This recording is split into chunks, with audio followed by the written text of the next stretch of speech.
പൊട്ടിത്തെറിക്കാൻ തയ്യാറായിട്ട് നിൽക്കുന്ന ആളുകൾ, ചിലപ്പോൾ പൊട്ടിത്തെറിച്ചവരായിരിക്കാം ഈ വീഡിയോ കാണുന്ന പലരും.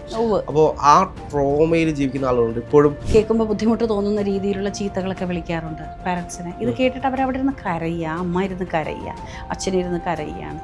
എവിടെയാണ് നമ്മൾ ഇതിനുള്ള ഓപ്ഷൻ? താടിയൊക്കെ ഇങ്ങനെ ടൈറ്റായിട്ട് ശ്വാസമൊക്കെ ഇങ്ങനെ ഒരു വരുന്ന അവസ്ഥയുണ്ട് ദേഷ്യം വരുമ്പം. അത് പതുക്കെ കാം ഡൗൺ ആവാൻ തുടങ്ങും. ഇന്ന് കുട്ടികളോട് അല്ലെങ്കിൽ മറ്റുള്ളവരോട് അവന് ഡിപ്രഷനാണ്, അവന് ആങ്സൈറ്റിയാണ്, എന്താണ് യഥാർത്ഥ അർത്ഥം എന്നും അറിയില്ലാതെയാണ് ഇവർ പറയുന്നത്. ഡിപ്രഷനൊന്നും, എപ്പോഴും ഞാൻ പറയുന്നൊരു കാര്യം, ഡിപ്രഷനൊന്നും വരാതിരിക്കട്ടെ. കാരണം അത് നമ്മളെ സൊസൈറ്റിയിൽ നിന്ന് തന്നെ ഡിറ്റാച്ച്ഡ് ആക്കി കളയുന്നൊരവസ്ഥയാണ്. നമ്മൾ ആരും ഈ പറഞ്ഞ പോലെ ഓരോരുത്തരുടെ സപ്പോർട്ട് സിസ്റ്റം കൊണ്ടിട്ടല്ല വന്നിരിക്കുന്നത്. പഴയ കാലഘട്ടങ്ങളിലൊക്കെ, ഞങ്ങളുടെയൊക്കെ കുട്ടിക്കാലം എന്ന് പറഞ്ഞിട്ടുണ്ടെങ്കിൽ 10ാം ക്ലാസ് അന്ന് പ്രീ ഡിഗ്രി കഴിഞ്ഞ് വിവാഹം കഴിപ്പിച്ചു വിടുക എന്നുള്ളതാണ്. പെൺകുട്ടികളെ പഠിപ്പിക്കുന്നത് വിവാഹം കഴിപ്പിച്ച് വിടുക. ഒരു വലിയൊരു ഭാഗം കേട്ടോ, ചെറിയൊരു ഭാഗം ജോലിയൊക്കെ എടുത്ത് ജീവിക്കുക എന്നുള്ളതുണ്ട്. അപ്പം അങ്ങനെ ഒരു കാലഘട്ടത്തിൽ നിന്ന് നമ്മളിൽ എന്താണ് അവശേഷിച്ചത് എന്ന് മനസ്സിലാക്കി നമ്മളതിലേക്ക് നമ്മളെ ട്യൂൺ ചെയ്തെടുത്തു. ആ ഒരു കഴിവില്ലാത്ത മനുഷ്യരുണ്ടാവുമോ? ഓട്ടിസം അതുപോലുള്ള ബുദ്ധിമുട്ടുള്ള കുട്ടികളുടെ കാര്യമല്ല ഞാൻ പറയുന്നത്. അല്ലാതെ നല്ല കോമൺ സെൻസോട് കൂടി ചിന്തിക്കാൻ പറ്റുന്ന, നമുക്ക് ബിസിനസ്സിലാണെങ്കിൽ ബിസിനസ്, അല്ലെങ്കിൽ മറ്റു കാര്യങ്ങളിലാണെങ്കിൽ എന്തെങ്കിലും എഴുതാനെങ്കിലും ഒരല്പം വാസനയില്ലാത്ത ആരെങ്കിലും ഉണ്ടാവാതിരിക്കില്ലല്ലോ. അപ്പോൾ അവരുടെ പൊട്ടൻഷ്യൽ അവർ തിരിച്ചറിയുക 25 വയസ്സ് കഴിഞ്ഞ ശേഷമുള്ളൊരു കാര്യമാണ് ഞാൻ ഈ പറയുന്നത്. അവിടെ ആ പൊട്ടൻഷ്യൽ തിരിച്ചറിഞ്ഞ് നമ്മൾ എന്തിലാണോ, ക്രിയേറ്റീവ് സൈഡാണോ, അല്ലെങ്കിൽ ആർട്ടിസ്റ്റ് ആകണം എന്നാണോ, അല്ലെങ്കിൽ എന്തോ ഒരു ഓപ്ഷൻസ് ഉണ്ട്, ഓപ്പർച്യൂണിറ്റി ഉണ്ടെന്ന്. ഓക്കെ, കുറേയേറെ ഗവൺമെൻറ് ജോലിയെ സംബന്ധിച്ച് നമുക്ക് ഓപ്പർച്യൂണിറ്റി ഇല്ല എന്ന് പറയാം ഒരു പരിധി വരെയും. പക്ഷേ എന്നാൽ കൂടിയും ഇന്ന് ഒരു 10 നാരങ്ങ എടുത്ത് തെരുവിലിറങ്ങി അത് വിൽപ്പന നടത്തിയാൽ പോലും, ഒരു നാരങ്ങ വെള്ളമോ അങ്ങനെയുള്ളൊരു സർബത്ത് കച്ചവടമോ നടത്തിയാൽ പോലും 10 പൈസ ഉണ്ടാക്കാൻ പറ്റുന്ന ഒരു സിറ്റുവേഷൻ ഇന്നുണ്ട്. ദാരിദ്ര്യത്തിൻ്റെ മേഖലയിലല്ല ഇന്ന് നമ്മൾ സഞ്ചരിക്കുന്നത്. അപ്പോൾ അവിടെയും നിങ്ങൾ നിങ്ങളുടെ കഴിവ് തെളിയിക്കാതെ മറ്റുള്ളവരെ കുറ്റം പറഞ്ഞിരിക്കുന്നതിൽ എന്താണ് നിങ്ങൾ പ്രൂവ് ചെയ്യാൻ ശ്രമിക്കുന്നത്? ഇല്ലേ? അവിടെ ഒന്ന് ചിന്തിച്ചു നോക്കൂ. അങ്ങനെയുള്ള കുറേ ഓപ്ഷൻസ് നമ്മുടെ മുന്നിലുണ്ട്. അത് ചെയ്യണം. എനിക്ക് വളരാൻ ഞാൻ മാത്രമല്ല. നമ്മൾ സിംഗിളാണ്, നമ്മൾ ഒറ്റയ്ക്കാണ്. പലവട്ടം നമ്മളത് പറഞ്ഞിട്ടുള്ളൊരു കാര്യമാണ്. നമ്മൾ ഒറ്റയ്ക്കാണ്. നമുക്ക് നമ്മളെയാണ് പ്രൊട്ടക്റ്റ് ചെയ്യേണ്ടത്. നമുക്ക് നമ്മളെയാണ്, നമ്മളുടേതായ ഒരു എഫിഷ്യൻസിയിലേക്കാണ് നമ്മൾ എത്തിച്ചേരേണ്ടത്. അത് കണ്ടുപിടിക്കണം. എനിക്കിത് കഴിയും, എനിക്കിതേ സാധിക്കുള്ളൂ എന്ന് പറഞ്ഞിരിക്കാതെ എനിക്കിത് കഴിയും, മറ്റൊരു കാര്യവും കഴിയും. ഇപ്പോൾ വെൽത്ത് മാസ്റ്ററിയെക്കുറിച്ച് നമ്മൾ സംസാരിക്കുന്ന ഒരു കാര്യത്തിൽ 5 വിധത്തിൽ സാമ്പത്തിക സ്ഥിതി വളർത്തിയെടുക്കണമെന്ന് ഞാൻ പറഞ്ഞ രാഹുൽ ഓർക്കുണ്ടാകും.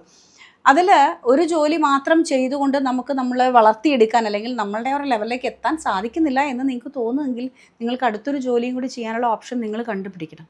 നിങ്ങളുടെ ഉള്ളിൽ കിടക്കുന്നുണ്ടാവും. അൺലിമിറ്റഡായ കഴിവുള്ള ഒന്നാണ്, ഒരു സ്പീഷ്യസാണ് മനുഷ്യൻ എന്നൊക്കെ പറയുന്നത്. അപ്പോൾ നമുക്കതിൽ ഓരോ ഭാഗത്ത് ഉണ്ടാകും എന്തെങ്കിലുമൊക്കെ ആയിട്ട് ചെയ്യാനായിട്ട്.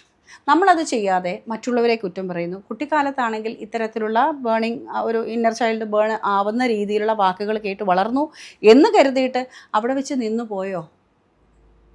അവിടെ വെച്ച് നിർത്തിക്കളയാനുള്ളതാണോ ജീവിതം? ജീവിതം വളരെ ബ്യൂട്ടിഫുള്ളാണ്, ഈസി ആയിട്ട് ഹാൻഡിൽ ചെയ്താൽ. നിങ്ങളീ പറയുന്ന പോലെ ഡ്രഗ്സും മറ്റു കാര്യങ്ങളൊക്കെ ചെയ്ത് അനാവശ്യ കൂട്ടുകെട്ടലിലൊക്കെ പോയി മറ്റൊരാൾ നമ്മുടെ ജീവിതത്തെ ഡിസൈൻ ചെയ്യുന്ന രീതിയിലേക്ക് നിങ്ങൾ നിങ്ങളുടെ ജീവിതത്തെ വളർത്തിയെടുക്കാനും കാണാനും ശ്രമിച്ചാൽ നിങ്ങൾക്ക് ജീവിതത്തിൽ പരാജയമേ സംഭവിക്കുകയുള്ളൂ. ഇപ്പോൾ ഈ ട്രോമ പേര് നടക്കുന്ന ഒരുപാട് ആളുണ്ട്. അതായത് ഇപ്പോൾ നമ്മൾ നേരത്തെ പറഞ്ഞതുപോലെ ഈ 10-20 വർഷമായിട്ട് ഈ ദേഷ്യം അക്യുമുലേറ്റ് ചെയ്ത് വിയർപ്പ് മുട്ടി ജീവിക്കുന്ന ഒരുപാട് ആളുകളുണ്ട്. പൊട്ടിത്തെറിക്കാൻ തയ്യാറായിട്ട് നിൽക്കുന്ന ആളുകൾ, ചിലപ്പോൾ പൊട്ടിത്തെറിച്ചവരായിരിക്കാം ഈ വീഡിയോ കാണുന്ന പലരും. അപ്പോൾ ആ ട്രോമയിൽ ജീവിക്കുന്ന ആളുകളുണ്ട്. ഇപ്പോഴും വീട്ടുകാർ തന്ന ട്രോമ, അല്ലെങ്കിൽ രക്ഷകർത്താക്കൾ തന്ന ട്രോമ കാരണമാണ് ഞാൻ ഇങ്ങനെ ആയിപ്പോയത് എന്ന് അപലപിച്ച് ജീവിക്കുന്ന ഒരുപാട് ആളുകളുണ്ട്. അപ്പോൾ ഇങ്ങനെയുള്ള ആളുകളോട് മാമിന് എന്താണ് പറയാനുള്ളത്? ഇനി അവരെന്താണ് ജീവിതത്തിൽ ചെയ്യേണ്ടത്? ഓക്കെ, ഇത് എനിക്ക് വന്നൊരു എക്സ്പീരിയൻസ്, ഒരു ക്ലയൻറ്റിൻ്റെ എക്സ്പീരിയൻസ് കൂടി ചേർത്ത് വെച്ച് ഞാനത് പറയാം. കാരണം നമുക്ക് ഓൺലൈൻ ക്ലാസ് ഈ സെഷൻ എടുക്കുന്ന സമയത്ത് ഇത്തരം ഡ്രഗ്സിനൊക്കെ അടിമയായ കുട്ടികളെ ഞാൻ പാരൻസിനെയും കൂടി കൂട്ടിയിരുത്തി അവരോട് പറയും, നിങ്ങളും കൂടി ഒന്ന് സപ്പോർട്ട് കൊടുക്കണം. കാരണം ആ പാരൻ്റ് എൻ്റെ അടുത്ത് ആദ്യം പറഞ്ഞ അവർ വളർത്തിയ രീതിയിലുള്ള ബുദ്ധിമുട്ട് കൊണ്ടിട്ടാണ്, ഞാനാണ് ഇതിന് ഉത്തരവാദി. ആ പാരൻ്റാണ് അതിന് ഉത്തരവാദി. മകൻ അങ്ങനെ ആയതിൽ, ആ ഡ്രഗ്സിലേക്ക് എത്തിയതിൽ, അല്ലെങ്കിൽ മകൾ അങ്ങനെ ആയതിലെന്ന് പറയുന്നുണ്ട്.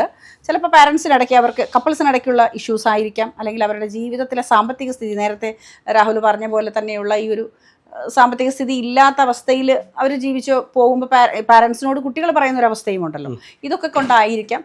ഓക്കെ, അതൊക്കെ നമ്മൾ അംഗീകരിക്കുന്നു. പക്ഷേ ഈ പാരൻസ് കൂടെ ഇരുന്ന് ആ സമയത്ത് പോലും ഇവർക്ക് തിരുത്താൻ പറ്റാതെ പൊട്ടിത്തെറിച്ച 1-2 പേരുടെ അനുഭവം എനിക്ക്, അതാണ് ഒരു എക്സ്പീരിയൻസ് പോലെ ഞാൻ പറയാം. ഞാൻ തന്നെ ഓപ്പോസിറ്റ് ഇരുന്ന് നമ്മൾ വല്ലാതെ അങ്ങോട്ട് ഡിസ്റ്റർബ്ഡ് ആകും. പാരൻസിനെ വിളിക്കുന്ന ചീത്ത, അമ്മയെ വിളിക്കുന്ന ചീത്ത എന്ന് പറഞ്ഞാൽ എക്സ്ട്രീം ലെവലിലുള്ള നമ്മളൊക്കെ കേൾക്കുമ്പോൾ ബുദ്ധിമുട്ട് തോന്നുന്ന രീതിയിലുള്ള ചീത്തകളൊക്കെ വിളിക്കാറുണ്ട് പാരൻസിനെ. ഇത് കേട്ടിട്ട് അവരവിടെ ഇരുന്ന് കരയുക, അമ്മ ഇരുന്ന് കരയുക, അച്ഛനിരുന്ന് കരയുകയാണ്. അപ്പോൾ അങ്ങനെ വരുന്ന സമയത്ത് നിങ്ങൾക്ക് അവിടെ തീർന്നു പോകുന്നതൊന്നുമല്ല നിങ്ങളുടെ ജീവിതം. പിന്നെ ഡ്രഗ്സ് മറ്റു കാര്യങ്ങളൊക്കെ സംഭവിക്കപ്പെടുമ്പോൾ ഈ ഹാബിറ്റ്സിലേക്കൊക്കെ റിഹാബ് ആയ ഒരു പ്രോഗ്രാമിങ് ചെയ്യുമ്പോഴാണ് ഇത്തരത്തിലുള്ള ആളുകളെ നമുക്ക് കണക്ട് ചെയ്യുന്നത്. അപ്പോൾ ആ ഒരു റീഹാബിറ്റേഷൻ്റെ ഒരു അവസ്ഥയിൽ ഇവർക്ക് ഉണ്ടാകുന്ന വളരെ ഡിസ്റ്റർബ്ഡായ മൈൻഡ് സെറ്റ് ആയിരിക്കും. ഒരു ഫോഗി മൈൻഡ് എന്നുള്ളതിനപ്പുറത്തേക്ക് ഒരു കെമിക്കലൊന്നും ബാലൻസ് ആവില്ല, നമ്മുടെ ബ്രെയിനിലെ കെമിക്കലൊന്നും ബാലൻസ് ആവില്ല. അങ്ങനെ സംഭവിക്കുമ്പോൾ ഇവർക്ക് എന്താ ചെയ്യുന്നതെന്ന് ഇവർക്ക് തന്നെ അറിയില്ല. ഇവരെന്താ ആക്ട് ചെയ്യുന്നത്, എന്താ പറയുന്നത്, വാട്ട് ഇസ് നെക്സ്റ്റ് എന്നുള്ള ചോദ്യമൊന്നും ഇവരുടെ ഉള്ളിൽ ഇല്ല. ഇവർക്ക് അടുത്ത സെക്കൻഡിൽ എന്താണ് ഇനി, ഡ്രഗ്സ് ആണോ, അല്ലെങ്കിൽ ഡ്രിങ്ക്സ് ആണോ, അല്ലെങ്കിൽ സിഗരറ്റ് ആണോ, മറ്റ് ഒത്തിരി ഉണ്ടല്ലോ ഇപ്പോൾ സ്റ്റിക്കർ അങ്ങനെയൊക്കെ ഉണ്ടല്ലോ, നമുക്കൊന്നും അതിൻ്റെ പേര് പോലും അറിയില്ല കേട്ടോ. അപ്പം അത്തരത്തിലുള്ള കാര്യങ്ങളൊക്കെ ഉപയോഗിക്കേണ്ട എവിടെയാണ് നമ്മൾ ഇതിനുള്ള ഓപ്ഷൻ എന്നുള്ളതായിരിക്കും ഇവരുടെ മൈൻഡിലുണ്ടാവുക. നേരെ ഓപ്പോസിറ്റ് നിൽക്കുന്ന അമ്മയുടെ മനസ്സിലുണ്ടാവുക ഇതിൽ നിന്ന് എങ്ങനെയാണ് പിന്തിരിപ്പിച്ച് കൊണ്ടുവരിക എന്നുള്ളതാണ്. അങ്ങനെയുള്ള സാഹചര്യത്തിലാണ് നമ്മളെപ്പോലുള്ളവരെയൊക്കെ, ഡോക്ടേഴ്സിനെയും മറ്റുള്ള ആളുകളെയും അല്ലെങ്കിൽ സൈക്കാട്രി കൈകാര്യം ചെയ്യുന്ന ആളുകളെയും ഒക്കെ ഇവർ സമീപിക്കുന്നത്. അവർ മെഡിസിൻ കൊടുക്കും, ഇവർക്ക് ചെറിയ രീതിയിലുള്ള ഒരു മയക്കം, ഹാലുസിനേഷൻ, ഉറക്കം, ഈ രീതിയിൽ, കാരണം ഇതിലേക്ക് പോവാതിരിക്കാൻ വേണ്ടി അവിടേക്ക് അതാണ് അവർക്ക് സംഭവിക്കപ്പെടുന്നത്.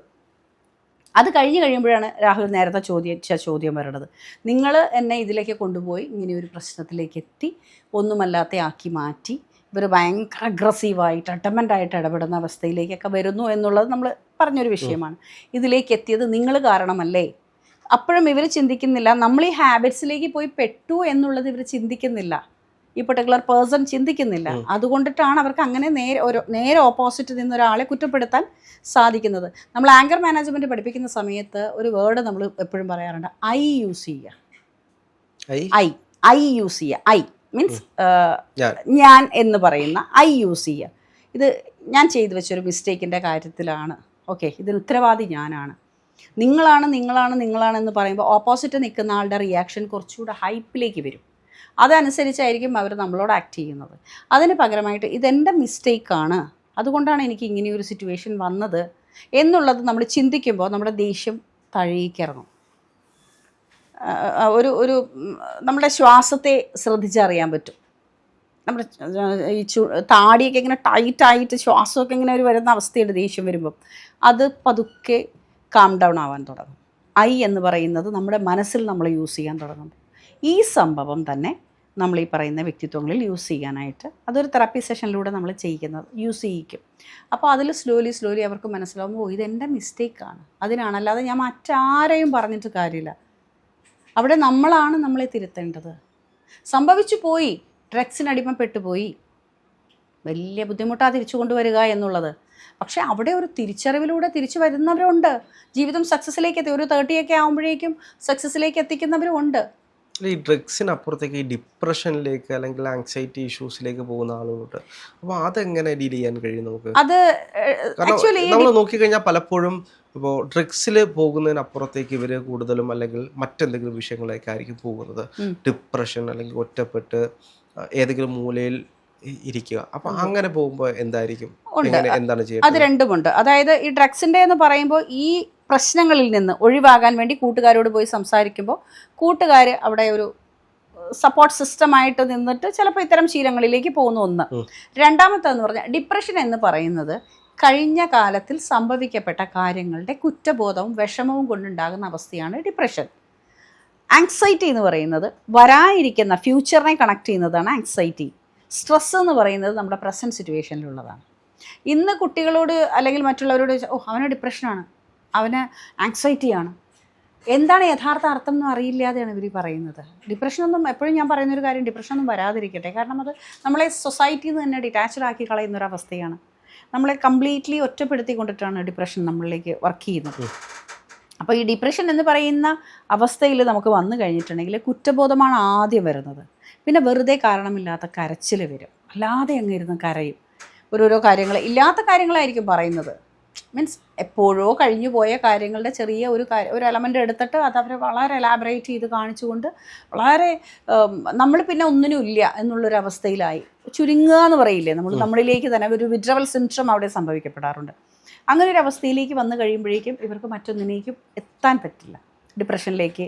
പിന്നെ അതിൻ്റെ മെഡിസിനൊക്കെ കഴിച്ചു കഴിയുമ്പോഴേക്കും പിന്നെ വല്ലാതെ ഉറക്കം വരിക. അത് മെഡിസിൻ ഒരു ഹെൽപ്പ് ചെയ്യും എങ്കിൽ കൂടിയും പ്രൊഡക്റ്റീവ് ലൈഫിൽ നമുക്ക് കുറേയേറെ ടൈം എടുക്കും അതിലേക്ക് എത്തിച്ചേരാനായിട്ട്. അപ്പോൾ അങ്ങനെയുള്ള സിറ്റുവേഷൻ ഈ ഡിപ്രഷൻ കൊണ്ടിട്ടുണ്ടാകുന്നത് കൊണ്ട് തന്നെ പഴയ കാര്യങ്ങളെക്കുറിച്ച് നിങ്ങൾ അങ്ങനെ ചിന്തിച്ച് പ്രശ്നം ഉണ്ടാക്കണ്ട.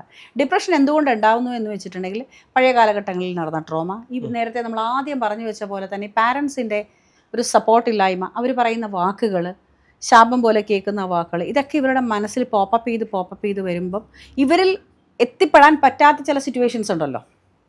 ഇപ്പം നമ്മൾ ആഗ്രഹിക്കുന്നു ഈ ഏരിയയിൽ എത്തണം, ഇത്ര രൂപ ഒരു മാസം സമ്പാദിക്കണം, പക്ഷേ അതിന് നമുക്ക് എത്തിപ്പെടാൻ പറ്റാതെ വരുമ്പോൾ നമ്മൾ അയ്യോ ഒരു നിരാശ വന്നു, അയ്യോ എനിക്ക് പറ്റുന്നില്ലല്ലോ, എൻ്റെ ഫ്രണ്ട്സ് പലരും ചെയ്യുന്നുണ്ട്, എനിക്ക് പറ്റുന്നില്ല, എൻ്റെ പാരൻസിനെ എനിക്ക് എത്തിക്കാൻ പറ്റുന്നില്ല, അവർ ആഗ്രഹിക്കുന്ന രീതിയിലേക്ക് പറ്റുന്നില്ല എന്നൊക്കെ വരുമ്പോൾ സ്വയം ഉൾവലിയാനുള്ളൊരു തോന്നലുണ്ടാവുക. നമ്മൾ ഒരു വേർത്തിട്ടല്ല, അല്ലെങ്കിൽ ഐ എം നോട്ട് ഇനഫ് എന്ന് പറയുന്ന ഒരു അവസ്ഥയുണ്ടല്ലോ, ഇത് ഇവരിൽ തോന്നിക്കഴിയുമ്പോഴേക്കും ഇവർക്ക് സ്ലോലി ഡിപ്രഷൻ്റെ അവസ്ഥയിൽ വിട്ടുമാറാൻ തുടങ്ങും. നമുക്ക് മനസ്സിലാവും, വളരെ അറ്റാച്ച്ഡ് ആയിട്ട് നിന്ന് പ്രവർത്തിച്ചുകൊണ്ടിരുന്നൊരു വ്യക്തി സ്ലോലി പല കാര്യങ്ങളിൽ നിന്നും ഇപ്പോൾ ഒരു ഫ്രണ്ട് സർക്കിളിലൊക്കെ ഇടയ്ക്ക് വരിക, അങ്ങനെയൊക്കെയുള്ള കാര്യങ്ങളൊക്കെ ഉണ്ടാവുമല്ലോ. ധാരാളമായിട്ട് അവർ എല്ലാ കാര്യങ്ങളിലും വളരെ ആക്റ്റീവായിട്ട് പെരുമാറിക്കൊണ്ടിരുന്ന വ്യക്തി അവരാദ്യം അറിയിക്കാതെ ഇവരുടെ ഉള്ളിലായിരിക്കും ഇവരിതിനെക്കുറിച്ച് ചിന്തിക്കുന്നത്. എനിക്ക് എത്താൻ പറ്റുന്നില്ലല്ലോ, അവനത് ചെയ്യുന്നു, ഇവർ ചെയ്യുന്നു. ഇപ്പോൾ എന്ന് പറഞ്ഞാൽ ഈ ഫോണൊക്കെ വാങ്ങിക്കുന്നു, ഐഫോൺ വാങ്ങിക്കുന്നു, അല്ലെങ്കിൽ മറ്റ് ഗാഡ്ജറ്റ്സ് വാങ്ങിക്കുന്നു, നമ്മുടെ കയ്യിൽ ചിലപ്പോൾ പഴയ ഫോണായിരിക്കും, അതൊക്കെ വെച്ചിട്ടാണ് കമ്പയർ ചെയ്യുന്നതേ. പിന്നെ ഉപയോഗിക്കുന്ന സാധനങ്ങൾ അതെല്ലാം വെച്ചായിരിക്കും ഇവർ കമ്പയർ ചെയ്യുന്നത്, വാഹനങ്ങൾ. അപ്പം വാങ്ങി, യെസ്, അതെ. അത് അവർക്ക് അതിനുള്ള കഴിവുണ്ട്. ഇപ്പോൾ ഒരു ദേഷ്യം ഒരാൾ കൈകാര്യം ചെയ്യുന്നത് പോലെയാണ്. ദേഷ്യം വരുമ്പോൾ പലരും പല വിധത്തിൽ ആക്ട് ചെയ്യാറുണ്ട്, ചിലർ വളരെ സെറ്റിലായിട്ട് പെരുമാറാറുണ്ട്. അതിനാണ് നമ്മൾ മെച്യൂരിറ്റി എന്ന് പറയും. പക്ഷേ വളരെയധികം മെച്യൂർഡാണ് ഈ വ്യക്തി എന്ന് നമ്മൾ അഡ്രസ്സ് ചെയ്യുന്നൊരു വ്യക്തി ചിലപ്പോൾ ഒരു എക്സ്ട്രീം ദേഷ്യം വരുമ്പോൾ അദ്ദേഹം മെച്യൂർഡായിട്ട് പെരുമാറില്ല, വളരെ കിഡിഷായിട്ട് ആ സമയത്ത് പെരുമാറി ഷൗട്ട് ചെയ്യുക, ബഹളം ഉണ്ടാക്കുക, അങ്ങനെയുള്ള കാര്യങ്ങളൊക്കെ ചെയ്തെന്നിരിക്കും. അപ്പോൾ അതിനർത്ഥം ആ മനുഷ്യൻ മെച്യൂരിറ്റി ഇല്ലാത്ത വ്യക്തിയാണ് എന്നുള്ളതല്ല, അതിനെ ഹാൻഡിൽ ചെയ്യുന്ന രീതിയാണത്. അപ്പോൾ അതുപോലെ സാമ്പത്തികമായ കാര്യങ്ങളിലും നമ്മളുടെ ബ്രെയിൻ്റെ കപ്പാസിറ്റിയിലും ഒരു വ്യക്തി എങ്ങനെ ഹാൻഡിൽ ചെയ്യുന്നു അതനുസരിച്ച് അവർക്ക് ഒരു പക്ഷേ ലൈഫിൽ നല്ല ഒരു പ്രൊമോട്ട് ചെയ്ത് പോവാം. അതാവണമെന്ന് നമുക്ക് നിർബന്ധം പിടിക്കാൻ പറ്റുമോ?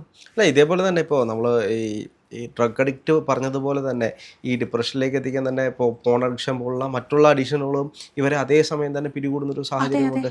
അപ്പോൾ ജീവിതം മൊത്തത്തിൽ തകരുന്നൊരു സാഹചര്യമായിരിക്കും. എങ്ങനെ പോയി കഴിഞ്ഞാലും ജീവിതം മൊത്തത്തിൽ ഉണ്ടാവും. കാരണം എന്തിനും അതാ ഞാൻ ആദ്യം പറഞ്ഞു വെച്ച്, ലൈഫ് വളരെ ബ്യൂട്ടിഫുൾ ആണ്, നമ്മളതിനെ ഹാൻഡിൽ ചെയ്യുന്ന രീതിയാണ്. ഇപ്പോൾ ഈ പറഞ്ഞ പോലെ സെക്ഷുവൽ ആയിട്ടുള്ള ഒരു സ്ട്രെസ് അനുഭവിക്കുന്നവരുണ്ട്, ഡിപ്രഷൻ അനുഭവിക്കുന്നവരുണ്ട്, അവരൊക്കെ ഈ പോൺ സൈറ്റ്സും ധാരാളം കാണുന്നുണ്ട്. അപ്പോൾ അതൊക്കെ കണ്ടു കഴിയുമ്പോൾ അതിൻ്റെ ബുദ്ധിമുട്ടുകൾ അവരുടെ ലൈഫിലും ഫിസിക്കൽ ബോഡിയിലും റിലേഷൻഷിപ്പിലും എല്ലാത്തിലും ഉണ്ടാവും. മാരീഡായ ആളുകളിലാണല്ലോ എത്ര കാര്യങ്ങൾ കൂടുതൽ സംഭവിക്കുന്നത്. ഇന്ന് യങ് ജനറേഷനുണ്ട്, ഇല്ലെന്ന് ഞാൻ പറയുന്നില്ല. പക്ഷേ എന്നാൽ കൂടിയും അത്തരത്തിലുള്ള കാര്യങ്ങൾ സംഭവിക്കപ്പെടുമ്പോൾ ഇവരുടെ ലൈഫിനെ വെച്ചിട്ടാണ് കമ്പയർ ചെയ്യുന്നത്.